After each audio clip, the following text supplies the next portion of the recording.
Hello बच्चों, आपका स्वागत है आपके अपने चैनल अल्फा इंस्टीट्यूट पे। ठीक है, इसके प्रीवियस लेक्चर में हम क्या बता रहे थे, बीमा के अनुप्रयोग बता रहे थे। ठीक है, बीमा का उपयोग कहाँ कहाँ होता है, उसमें एक क्वेश्चन बताया था। ठीक है, कि मान लीजिए कि एमकेएस पद्धति में ना, एमकेएस पद्धति में गुरुत्वीय त्वरण का मान कितना होता है, 9.8 मीटर पर सेकेंड स्क्वायर होता है। इसको मैंने बदल के दिखाया था आपको ना, सीजीएस सिस्टम में। इसी प्रकार से बल है, बल का मात्रा क्या होता है, 1 न्यूटन होता है। तो 1 न्यूटन सीरीज पद्धति में ठीक है कितने के बराबर होता है, इसको हम परिवर्तन करके देखते हैं ना। हम लोग का फॉर्मूला क्या आया था, हम लोग का फॉर्मूला क्या आया था, N2 इक्वल टू ना N1 इंटू ना, N2 equal to N1 into N2 है ना, तो था M1 अपान M2 के होल के पावर कितना A। ठीक बच्चों, और L1 अपान में L2 होल के पावर कितना था B था, और MLT T1 अपान T2 की पावर कितना था बच्चों C था। नहीं, ये हम लोग का फॉर्मूला था।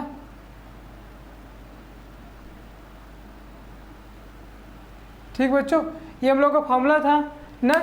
इसी के बेसिस पे देखो हम कन्वर्ट करेंगे किसको, बल जो है, बल मान लीजिए एमकेएस पद्धति में, एमकेएस पद्धति में क्या होता है, न्यूटन होता है। मतलब ठीक F equal to M into A, मतलब F equal to M into A है ना। तो m कितना हो जाएगा m, और जो तुम्हारा ये होता है इसकी में कितना एल टी के पावर माइनस 2 ना, एम एल टी के पावर माइनस 2। ठीक है, पहले एमकेएस पद्धति में है, मतलब एमकेएस पद्धति में। ठीक है, अब इसको हमको सीजीएस पद्धति में कन्वर्ट करना है। ठीक है, हमको बोला है क्वेश्चन कि 1 न्यूटन को ना सीजीएस पद्धति में 1 न्यूटन कितने के बराबर, कितने सीजीएस पद्धति में कितने के बराबर होगा ना। ठीक है, देखते हैं, इसी फार्मूले पे रखो ना। तो बताइए, कोई भी अगर के मान लीजिए ये सीजीएस सिस्टम में और ये एमकेएस सिस्टम में, ठीक, एम एल टी के पावर माइनस 2 है, तो ए भी इसकी बीमा इसमें भी क्या रहेगी, एम एल टी के पावर माइनस 2 ही रहेगी। बस क्या हो सकता है कि न्यूमेरिकल वैल्यू चेंज हो सकती है, इतना हो सकता है ना। ठीक है, देखते हैं कैसे चेंज होती है। हमको N2 का वैल्यू निकल जाएगा, ठीक है, तो उतना हम लगा देंगे और वो यूनिट लगा देंगे ना। देखिए, तो N2 इक्वल टू N1 ना। एमकेएस पद्धति में मास किस में होता है बच्चों, मास इसमें है, मास इसमें भी है, मास इसमें भी है, मास का पावर 1 है। देखो यहाँ से क्या मिल जाएगा तुमको, m की पावर कितना a, l के पावर 1, m के पावर 1, l के पावर 1 और t के पावर कितना -2। ठीक, तो यहाँ से a b c की वैल्यू मिल जाएगी कितना कितना बच्चों, m1 अपान में m2 होल के पावर 1 ना, इंटू l1 अपान में l2 होल के पावर कितना 1, और t1 अपान में t2 होल के पावर कितना बच्चों -2 ना। ठीक, अब हम मान रखते हैं ये किस में है, मास केजी में है। सीजीएस पद्धति में मास किस में रहेगा बच्चों, ग्राम में रहेगा ना। ठीक है, ठीक, मास ग्राम में रहेगा। तो कर देते हैं, देखिए N1 का वैल्यू देखो 1 न्यूटन है ना, 1 न्यूटन होता है बल का मात्रक, नीचे न्यूटन है तो न्यूटन को 1 न्यूटन करते, इसके साथ न्यूमेरिक वैल्यू कितनी है 1 है। ठीक है, या फिर उसको ऐसे लिखेंगे तो क्या लिख देंगे, 1 मीटर 1 केजी मीटर पर सेकेंड स्क्वायर ऐसा है। तो न्यूमेरिकल वैल्यू कितना है पे 1 है, तो N1 की वैल्यू कितनी हो जाएगी 1। तो N2 इक्वल टू 1 इंटू ना बच्चों M1 किस में रहेगा, केजी में रहेगा। तो हमको किस में चेंज करना है, सीजीएस सिस्टम में चेंज करना है। ठीक है, सीजीएस है भाई, ये सीजीएस सिस्टम में से चेंज करना है। तो क्या है, ये ग्राम है, तो ग्राम में इसको भी बदलना पड़ेगा, ग्राम में इसको भी। तो ग्राम में तो नीचे वाला रहेगा ही ना, लिख देते हैं क्या 1 ग्राम। ठीक, 1 ग्राम। और ये केजी में है, तो 1 केजी कितने ग्राम के इक्वल होता है, 10 की पावर 3 ग्राम के इक्वल होता है। तो 10 की पावर 3 ग्राम ना बच्चों। ठीक, इंटू इसमें लेंथ किस में होता है, मीटर में होता है, और सीजीएस में किस में होता है, सेंटीमीटर में होता है, तो इस सेंटीमीटर में तो रहबे करेगा ना सेंटीमीटर, और ऊपर वाला मीटर में है, इसको सेंटीमीटर में लिखेंगे तो क्या लिखेंगे 10⁻² सेंटीमीटर ना बच्चों। फिर उसके बाद ये टाइम है, टाइम दोनों में सेकंड सेकंड है, ठीक, कैंसिल आउट हो जाएगा, इसकी बात तो छोड़ो, ठीक ना। तो देखो n2 की वैल्यू कितनी आ रही है, दिख रहा होगा ना यहाँ पे, रुको इसको थोड़ा सा ऊपर लिख देते हैं ताकि आपको दिखे, ठीक है, इंटू 10⁻² सेंटीमीटर अपान में सेंटीमीटर, ठीक, और यहाँ पे s अपान में s ना 1 सेकेंड अपान में 1 सेकेंड की पावर -2, ठीक है, इतना हो गया। ऊपर मिटाते हैं,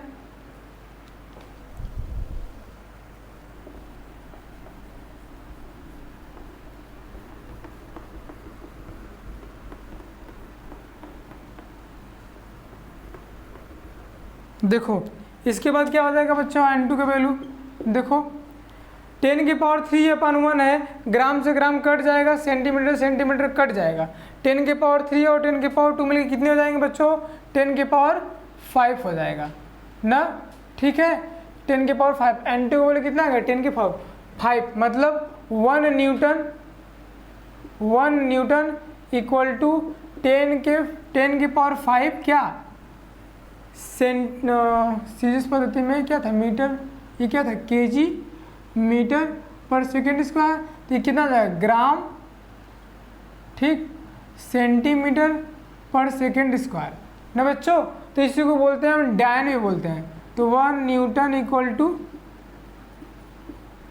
10⁻5 डाइन, ठीक, समझे बच्चों। अच्छा ये बात समझ में आ गई आपको, तो इसके बाद हम आगे चलते हैं। ये 2 एग्जाम्पल सफिशिएंट है हमको बताने के लिए क्या कि ये इसका अनुप्रयोग है एक मात्रक पद्धति को दूसरे मात्रक पद्धति में चेंज करने का ना, ठीक। मैंने क्या क्या किया, एक गुरुत्वाकर्षण वाला समझा दिया, गुरुत्वीय त्वरण को मैंने एक बार एमकेएस में लिखा, एक बार किस में लिखा सीजीएस में लिखा ना, एक बार मैंने फोर्स को लिख दिया क्या एमकेएस में, और एक बार उसको क्या लिख दिया सीजीएस में ना। दूसरी बात है क्या कि इसके हेल्प से ना हम समीकरण को प्रूव कर सकते हैं ना, तो ऐसे लिख दीजिए, इसका दूसरा अनुप्रयोग लिख सकते हैं क्या कि बीमा की सहायता से, बीमा की सहायता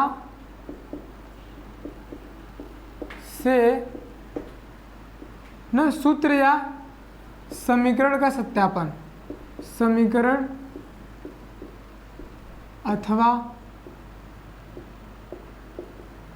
सूत्र का सत्यापन न बच्चों ना। देखिए क्या होता है, बचपन से हम लोग पढ़े हैं, क्या पढ़े हैं, S = UT + ½ AT², ठीक, बचपन से नहीं क्लास 8th 9th से ही पढ़ते आ रहे हैं, ठीक। गति के तीनों समीकरण, ठीक। पहला क्या है S = UT + ½ AT², सेकेंड क्या है V = U + AT था ना, V = U + AT, और थर्ड होता है क्या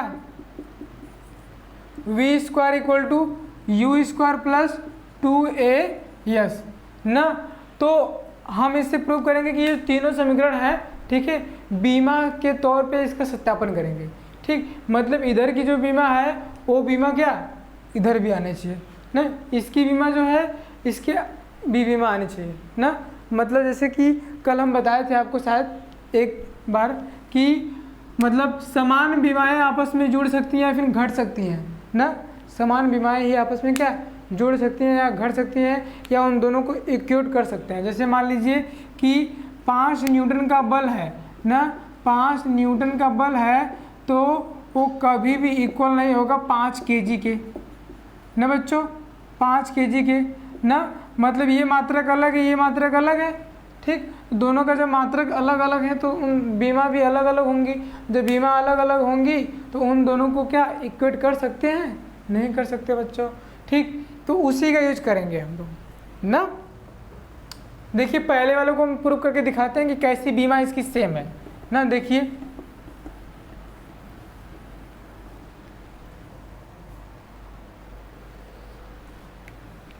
चलिए देखिए, जैसे कि हमको लिखना है s equal to u t plus half a t square. Yes क्या है आपका? विस्थापन है ना। तो विस्थापन की बीमा कितनी होगी बच्चों? एल हो गई ना। विस्थापन की बीमा एल होगी। ये तुम्हारा क्या हो गया? एल एच एस हो गया ना। आर एच एस निकाल लेते हैं। आर एच एस में क्या दिया है तुमको बच्चों? यू टी प्लस में हाफ ए टी स्क्वायर। ठीक बात है ना। अच्छा करते हैं, तो u की बीमा बताए थे क्या होता है बच्चों? एल टी के पावर माइनस 1 ना बच्चों। अब देखो टाइम है, टाइम की बीमा में बताऊँ क्या है? t होता है ना, प्लस में हाफ इंटू ए है मतलब एक्सेलरेशन है, मतलब त्वरण है। त्वरण की बीमा में क्या बताया था बच्चों? एल टी के पावर माइनस 2 ना। प्रीवियस लेक्चर में जिसको नहीं समझ में आ रहा है वो देख सकते हैं कि मैं त्वरण की बीमा बताया था एल टी के पावर माइनस 2। ठीक है, फिर इसके बाद टाइम है, टाइम का स्क्वायर है। टाइम की बीमा में क्या बताया था कि टी होता है, तो टाइम का स्क्वायर है तो टी के पावर 2 ना बच्चों। अब देखो ध्यान से, देखो आर की टी है, ए टी की पावर माइनस 1 है। देखो जैसे टी की पावर ए इंटू टी की पावर माइनस ए, दोनों आपस में जुड़ जाते हैं घात, तो घात जुड़ के क्या हो जाएगा? 0 हो जाएगा। मतलब 1 1 आपस में कैंसिल हो जाएंगे, तो हो जाएगा ये एल टी के पावर 0 ना। ठीक है बच्चों, प्लस में 1/2 सेम केस यहाँ भी एराइज होगा। टी के पावर माइनस 2 प्लस 2 मिलके 0 हो जाएंगे, तो एल टी के पावर 0 ना बच्चों। तो एल टी के पावर 0 है तो ये कितना हो जाएगा? एल हो जाएगा। टी के पावर 0 तो 1 हो जाएगा, और प्लस में हाफ में एल। ठीक है, देखो ए भी एल है, ए भी एल है, समान बीमाएँ हैं आपस में जुड़ जाएंगी ना। तो एल बीमा और हाफ बीमा मिला कितना हो जाएगा? 3/2 एल ना बच्चों, 3/2 एल। ठीक, हमको लगता है नहीं दिख रहा होगा, इसके नीचे से थोड़ा सा ऊपर लिख देते हैं। देखो एल और 1/2 एल को जोड़ेंगे तो कितना हो जाएगा? 3/2 एल हो जाएगा ना। उधर क्या था? ये आपका क्या आएगा? आर एच एस आ गया ना। देखिए बीमा के रिस्पेक्ट में ये देखेंगे बच्चों, बीमा के रिस्पेक्ट में क्या देखेंगे कि एल एच एस कितना आपका एल है और आर एच एस कितना है? 3/2 एल है। मतलब इसकी भी बीमा कितनी एल है, इसकी भी बीमा एल है। तो हम कहेंगे कि बीमी आधार पे ये इक्वेशन सत्य है ना। ठीक है, अच्छा अब दूसरा वाला प्रूव कर ले। इसको नोट करना है, नोट कर लीजिए। दूसरा वाला कर देते हैं बच्चों।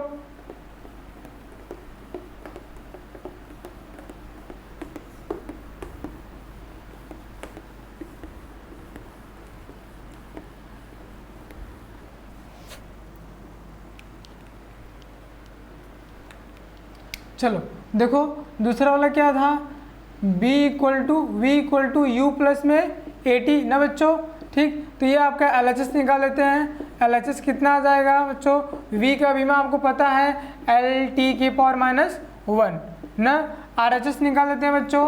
आर एच एस कितना आ जाएगा? देखिए आर एच एस है यू प्लस में ए टी ना बच्चों, u प्लस में ए टी। तो u आपका कितना हो जाएगा बच्चों? एल टी की पावर माइनस 1।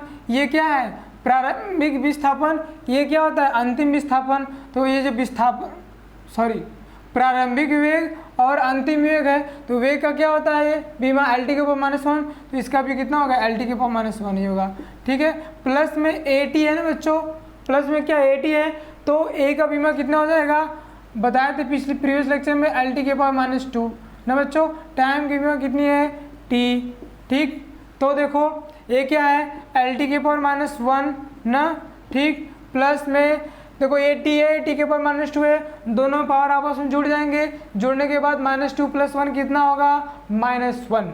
ठीक, तो कितना हो जाएगा? एल टी के पावर माइनस 1। मतलब एल टी के पावर माइनस 1, एल टी के पावर माइनस 1 दोनों मिलके कितने बच्चे हो जाएंगे?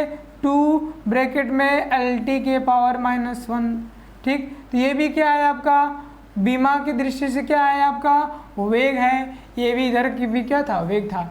इस प्रकार से R H S equal to L H S with respect to बीमा बच्चों ना।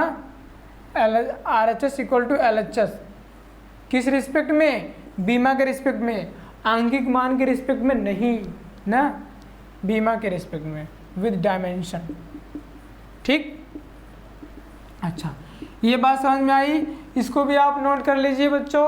अब इसके बाद हम आपको बताएंगे थर्ड फार्मूला। ठीक है, थर्ड फार्मूला क्या है, v square equal to u square plus 2a।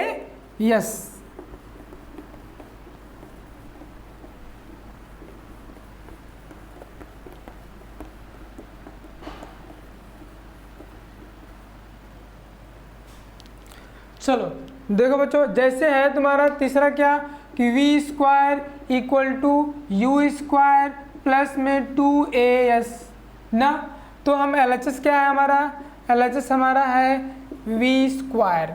RHS कितना है बच्चों, RHS है हमारा यू स्क्वायर प्लस में 2as ना। रिमाइंड करने के लिए फिर से देख लो कि v क्या है तुम्हारा अंतिम वेग, u क्या है आपका प्रारंभिक वेग ना। ठीक है, देखिए ये u क्या है, v क्या है प्रारंभिक, इसकी बीमा कितनी हो सके, v की बीमा तो होती है LT के पावर -1, इसी का पावर 2 है ना बच्चों, तो 2 है तो फिर 2 पावर भी हो जाएगा, तो L2 इंटू टी के पावर -1 बच्चों, t के -2 ना। तो LHS की बीमा ये आ गई। RHS की बीमा देखिए क्या है, यू स्क्वायर प्लस 2as है ना बच्चों ना, यू स्क्वायर है तो इसकी बीमा कितनी हो जाएगी LT के पावर -1 के पावर 2 ना बच्चों, प्लस में 2। अब देखो ये क्या है, एक्सेलरेशन है, एक्सेलरेशन की बीमा मैं प्रीवियस लेक्चर में बता चुका हूँ कितना होता है LT के पावर -2 ना। फिर इसके बाद क्या है यस फॉर ना, यस फॉर क्या बच्चों विस्थापन, विस्थापन मतलब विस्थापन की बीमा कितनी हो जाएगी L ना, तो ये हो जाएगा तुम्हारा LT के पावर -1। ठीक है बच्चों, प्लस में 2L स्क्वायर टी के पावर -2। आई बात समझ में? तो देखिए L2 के पावर, ठीक है इतना हो गया आपका 2as। देखिए इसका मल्टीप्लाई मैंने नहीं किया, देखो 2 का मल्टीप्लाई जब इसमें होगा ना तो कितना L2 हो जाएगा -2।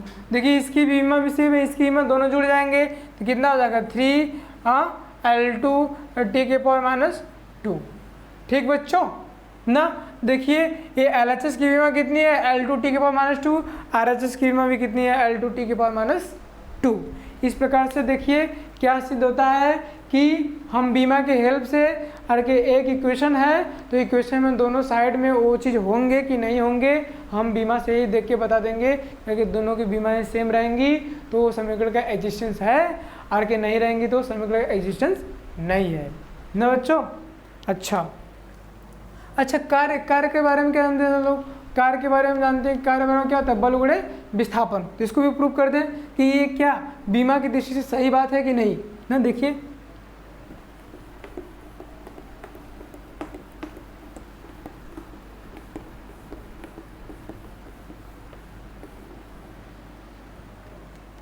आप लोग रिलैक्स होके पढ़िए आराम से, ठीक मौज में आराम से है ना, सब कुछ इलेबोरेट करके पढ़िए। ठीक है, आपको इस बार तो बोर्ड एग्जाम देना नहीं है ना, तो आप लोग 11th के हैं तो जितना चीज़ों को ब्रॉड में पढ़ेंगे, जितना अच्छे से पढ़ेंगे आपको उतने फ़ायदा होगा। ठीक है, तो नॉलेज गेन कीजिए और ये मत सोचिए कि हमको 12 में जाएंगे तब पढ़ेंगे, अभी मौज करेंगे, नहीं। अगर कि आपका बेस मजबूत रहेगा ना तभी ऊपर की इमारत अच्छी बनेगी ना। ठीक, मान लीजिए आप 12th में मेहनत करके ना, 12th में मेहनत करके मान लीजिए आप बहुत अच्छा परसेंटेज पा जाएंगे, लेकिन आप अगर कि 11th के टॉपिक से वीक रहेंगे, ठीक है, तो आगे कुछ भी करना चाहेंगे तो आपको बड़ी परेशानी होगी ना। एक एग्जाम्पल से इसको समझ सकते हैं, जैसे मान लीजिए कि आपके घर की नींव, ठीक है, बहुत कमज़ोर है और उसके ऊपर से आप खूब अच्छे डिज़ाइन देना चाहते हैं, ठीक है, तो उस डिज़ाइन का क्या मतलब जब एक दिन घर गिर जाएगा ना, तो आप उसकी नींव को मजबूत कीजिए ना। 11th के टॉपिक को इतना अच्छे से पढ़िए कि 12 का पढ़ाई करते वक्त तुमको एकदम कुछ फील ही नहीं हो ना, ताकि आप अच्छा परसेंटेज गेन करें। अच्छा परसेंटेज तब पर भी गेन कर सकते हैं और बिना पढ़े, मतलब 11th बिना पढ़े भी गेन कर सकते हैं, लेकिन उसका कोई मायने नहीं है ना। गेन करने से क्या मतलब, बढ़िया पढ़ने लाने से क्या मतलब जब आपके पास नॉलेज ही नहीं है ना। तो मतलब उसमें तो 12th का पूछबे करेगा, तो 12th का अच्छे से तैयार हो जाएगा तो पेपर दे लेंगे। लेकिन मज़ा कब आएगा, जब आपका 11th का टॉपिक आपको अच्छे से क्लियर रहेगा, सब कॉन्सेप्ट अच्छे से आ रहा होगा ना, यहाँ से दिमाग काम करेगा तब। ठीक है, तो आगे हम स्टार्ट करते हैं। क्या अभी हम बोले हैं कि कार्य बराबर क्या होता है, बल गुणे विस्थापन। तो इसको हम देख लेते हैं क्या कि ये बीमा की दृष्टि से सही बात है कि नहीं ना। तो देखिए क्या होता है, फोर्स इक्वल कार्य इक्वल टू ना, कार्य को W से बोलते हैं, W इक्वल टू फोर्स मतलब बल ना, बल गुणे विस्थापन मतलब यस। ठीक, अच्छा ये डॉट प्रोडक्ट होता है, F डॉट एस होता है, और डॉट को हटाते हैं तो एफ एस कॉस थीटा जुड़ता है। ये न्यूमेरिकल वैल्यू है तो नहीं लिखते हैं। ठीक है बच्चों ना, तो सॉरी हाँ, इसकी बीमा कितनी होती है, ml/t के पावर -2 ही होती है। ठीक है, तो इसके हिसाब से देखते हैं कि इधर की बीमा भी वही आ रही है कि नहीं आ रही है ना। देखिए फोर्स की बीमा कितनी होती है हम पहले जान चुके हैं, क्या जानने हैं, ml/t के पावर -2 जाने हैं। ठीक है, हाँ इनटू में क्या टाइम, अरे ये विस्थापन है ना तो L हो जाएगा ना। देखिए इधर की बीमा कितनी है, ml/t के पावर -2 इक्वल टू कितना हो जाएगा आपका ml/t के पावर -2। वैसे हमको एग्जांपल लेना नहीं चाहिए था ना, लेकिन ले लिए तो इसको नोट कर लीजिए आप लोग। ठीक है, ये भी एक प्रकार का समीकरण है ना, इसको नोट कर लीजिए। फिर इसके आगे हम तीसरा इसका अनुप्रयोग आपको बताते हैं। ठीक बच्चों,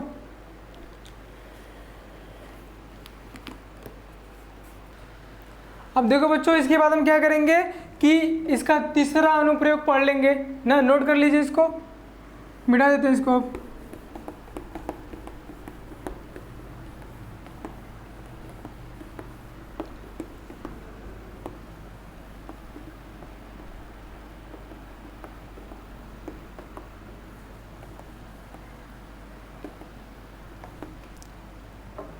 ठीक है, अब क्या है, अब तीसरा इसका अनुप्रयोग है कि बीमीय सूत्र से ना, बीमीय सूत्र से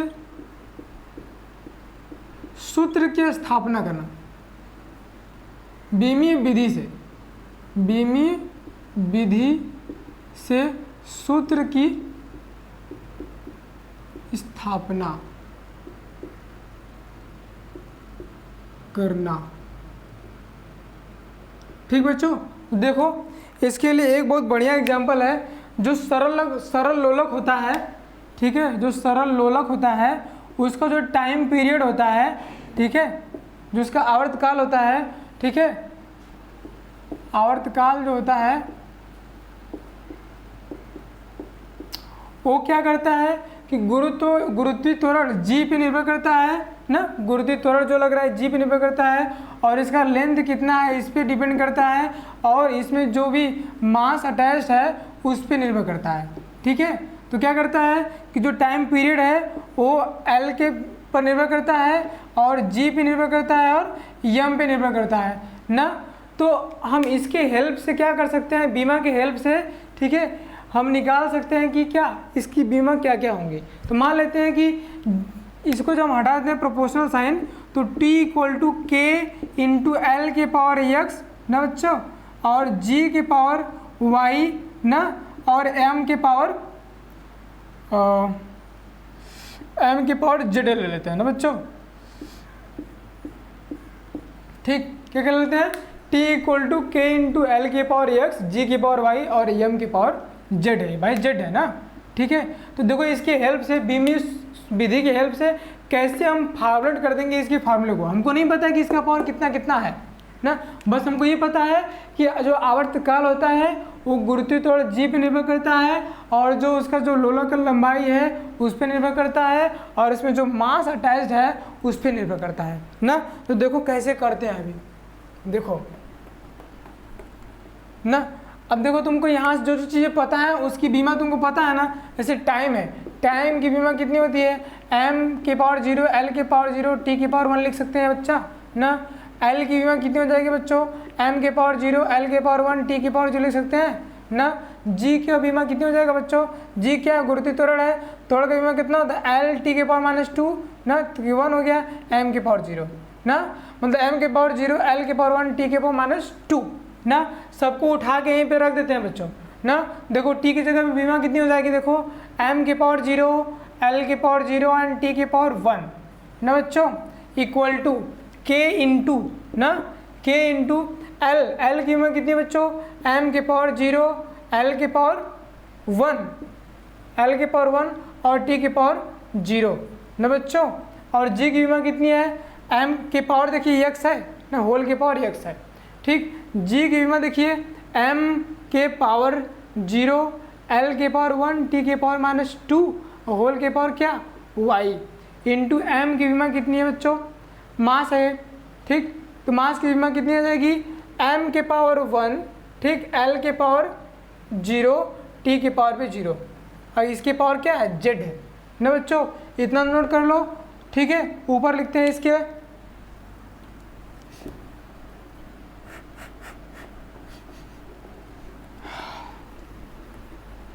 देखो इसके बाद देखना क्या है, आर एच एस कितना है, एल एच एस कितना है, एम के पावर 0 एल के पावर 0 टी के पावर 1, ठीक बात है ना। देखिए इधर के है, अच्छा देखिए एम के पावर 0 इंटू एक्स ना कितना आ जाएगा, तो अगर क्या हम इसको ऐसे लिख दें तो 3 समीकरण हमारे बन जाएंगे ना। तो पहला क्या बन सकता है, अच्छा पहले लिख लीजिए, इसको कैलकुलेट कर लीजिए तो कितना हो जाएगा, k इंटू ना m के पावर 0 x है, m के पावर 0 y है, m के पावर 1 तो क्या m के पावर z हो जाएगा, m के पावर z हो जाएगा ना। देखो m के पावर 0 x 0 का मल्टीप्लाई x में होगा क्या 0 हो जाएगा खत्म, ठीक। m के पावर 0 इंटू वाई 0 हो जाएगा, m के पावर 1 इंटू z तो a z हो जाएगा ना। l के पावर में कितना हो जाएगा बच्चों, l के पावर 1 है ना, l के पावर कितना है 1 है, यहाँ पे l के पावर 1 है, यहाँ पे 0 है, तो यहाँ से क्या मिल रहा है बच्चों, क्या मिल रहा है इंटू एल के पावर कितना मिल रहा है x प्लस में y ना बच्चों, m के पावर z इंटू एल के पावर x प्लस y, ठीक। अब देखो बच्चों यहाँ पे t के पावर 0 है एंड यहाँ पे t के पावर -2 है, ठीक। यहाँ पे 0 है तो हमको क्या मिलेगा t के पावर -2y ना बच्चों। अब देखो इधर क्या है m के पावर 0 एल के पावर 0 टी की पावर 1, कंपैरिजन कर देते हैं बच्चों।